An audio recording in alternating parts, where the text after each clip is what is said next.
decorated South Carolina Highway Patrol trooper has been charged with aggravated assault and battery for shooting a man he'd approached for an alleged seatbelt violation, a man who was reaching for his driver's license when he was shot. This happened just a few weeks ago, and the dash cam video has been released. Martin Savage reports. A dash cam rolls as a South Carolina state trooper stops a man for driving without a seatbelt, asking for his license. Can I see your license, please? Get out of the car! Get out of the car! In seconds, it goes horribly wrong. As 31-year-old trooper Sean Grubert shoots an unarmed 35-year-old LeVar Jones from just feet away. It happens so fast, you almost wonder what really happened. So, here it is again. It's roughly 5 p.m., September 4th, at a gas station just outside Columbia. As the officer pulls up, Jones is exiting an SUV. Off camera, Grubert asks to see his license. As Jones reaches back into the vehicle, Grubert bursts into view, gun drawn, shouting, then shooting. Get out of the car! Get out of the car! Firing at least 4 times. Once, even as a now shot, Jones staggers backwards, hands raised. Now listen to the conversation between the bewildered and wounded Jones and the officer. What did I do, sir? Are you hit? I think so. I can't feel my leg. I don't know what happened. I just grabbed my leg. Brakes on 866, I need 1052. Why did you shoot me? Well, you dove head first back into your car. I'm sorry. Amazingly, Jones only suffered a hip wound and was treated and released. Meanwhile, Friday, Grubert was fired, and now ex-trooper Grubert is charged with felony assault and battery. We reached out to his attorney, but he did not return our call. There is a sad irony to all of this. Just last year, Trooper Sean Grubert was hailed a hero after shooting a gunman who had opened fire in a bank parking lot. For that, he was given South Carolina's Medal of Valor. But after this latest shooting, if he's found guilty, he could be given 20 years in prison. Martin Savage, CNN, Atlanta. Our CNN legal analyst joined me for this. Back with us, former federal prosecutor Sunny Hassan. Let's bring in criminal defense attorney Mark Garagos.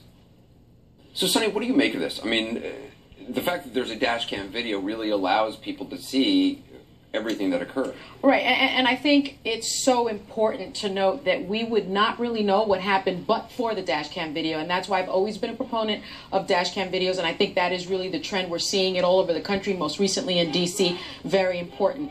I think what it also, though, shows is how difficult a police officer's job is and how quickly they have to make these decisions. I mean, when you look at this video, wow, it happens so quickly. Let's be clear. He overreacted, he made a mistake, and he had this, I thought of a perceived threat that didn't exist, but it just goes to show you how quickly these altercations happen.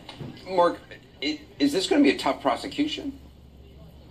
Yeah, see, I think this is an immensely hard prosecution. Anytime you try to prosecute a cop or an officer who's in the performance of his duty, jurors just do not want to convict. I can name you cases all over the place where jurors will either hang and not come to a conviction, or they will acquit the officers. Especially in this case, even with the dash cam video, what you're going to end up hearing is that this officer, I will bet whatever you want, is going to say he saw a furtive movement, he thought it was a gun, it was a split-second reaction. They will put on, the defense will put on a police practices expert or somebody who's going to say that he has to make a split-second decision and that this was not a criminal act. Let me say this one thing. I teach a lot of street law classes, and I'm not blaming the victim here, and I believe that everything the officer did in this case is incorrect. But when you are having a police encounter, you have to make sure that the officer understands the intention of all of your movements. So when that officer asked him for his license, he had to say, unfortunately, in today's day and age, officer, my license is in the glove compartment. I am going to reach for it now. So you're saying that's what, just to be absolutely safe, that's what anybody, I mean, sadly, seeing this video, yes. I now think next time I'm interacting with police, I'm going to say, my thing, you know, my driver's license in the glove box. Is it all right if I It's what I teach my friends, my father, my husband. Absolutely. And I've worked with law enforcement officers. They often tell me that traffic stops are their most difficult and dangerous job, and they want to see your hands and they want to know the intention of your movements. I'm not saying it's right, but this is the reality. I was just going to say, Sonny, The only reason you're saying that is because the officer, there's an implicit assumption there that the officer has got a predisposition because it's an African-American male and it's an African-American Isn't that the reality? male more prone to be violent. But and he's more prone to be violent. But Mark, he's not more prone to be violent, though. But hold on, isn't anybody here any police officer in this situation, you have, whether the person is African American, whether the person is white, you have no idea where they're coming from or anything. And you know, I'm not saying that this driver did anything wrong here. But you know, he reaches into the car and then he does turn around quickly. I can see in court the lawyers for this police officer saying, you know, freezing the video and saying, look how quickly he's turning. The officer doesn't know anything about this person. It's exactly. You're exactly right, Anderson. That's what's going to happen in court. What I'm saying, though, and the reason Sonny is getting a lot of flack for this is because this guy could not have been any more compliant. So you're saying that somehow you've got to. You're saying if the driver was not African, you believe race played a role here? Sure. Of course it did. Of course it did. I mean, you strip it off. I mean, I hate to always be the one who's saying that, but in the criminal justice system, it permeates everything. It just does. And this officer perceived a threat that didn't exist. Video. I mean, how this guy could be any more compliant. Listen to this tape. He's sitting there after having been shot saying, sir, what did I do? I think I've been shot. I can't feel myself. I mean, it's unbelievable. It's also, after being shot, I think he seemed to be shot in the stomach but he then puts his hands up. And I'll tell you something, he had every right. That's an unreasonable use of force. Under the law, the driver had the right to attack this officer at that point. I mean, you don't have to just sit there and get executed. You absolutely have the right to go and try to disarm that officer at that point. So he went far beyond anything that he's called on to do and far beyond what the law calls on for him to do. We'll see what happens. Mark Aragos, thanks. Sonny Hostin as well. He had a choice to make about what Mr. Jones was doing when he reached into his SUV and whether or not he's legally culpable for it, whether or not the trooper thought that Mr. Jones had a gun. Jones did not have a gun. In opening fire, the trooper chose wrong. With more on training police officers to make the right choices about deadly force, here's our Gary Tucker. This Spokane, Washington police officer is getting wired so his brain and body functions can be monitored as he gets ready to make life or death decisions. Spokane Police Department, hey, talk to me.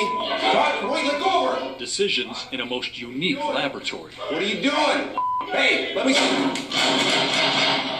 Corporal Jordan Ferguson is one of many police officers, military members, and civilians who have volunteered time in this violence confrontation lab, complete with frighteningly realistic actors on a huge virtual reality screen. You receive a call from a person who says a convenience store is being robbed. Do you understand? Yes. Stand by. Hey! Back up! Put your hands up! Drop the knife right now, drop it! While the volunteers make split-second decisions, brainwaves and heart rates are checked. It's all part of an ambitious research project at Washington State University, partly funded by the Defense Department, with the goal of improving justice in America. Professor Brian Vila is the man in charge. We don't know yet, still, 100 and some years since Teddy Roosevelt had the first police firearms training in New York. We still don't know whether there's a connection between the training we give police officers and their performance in a combat situation. Sergeant Terry Preninger is told he has pulled over a stolen car. Hey, sir, can I see your driver's license, your vehicle registration, and your proof of insurance, please? You want my driver's license? I do. Hey, you guys. Hey, dude.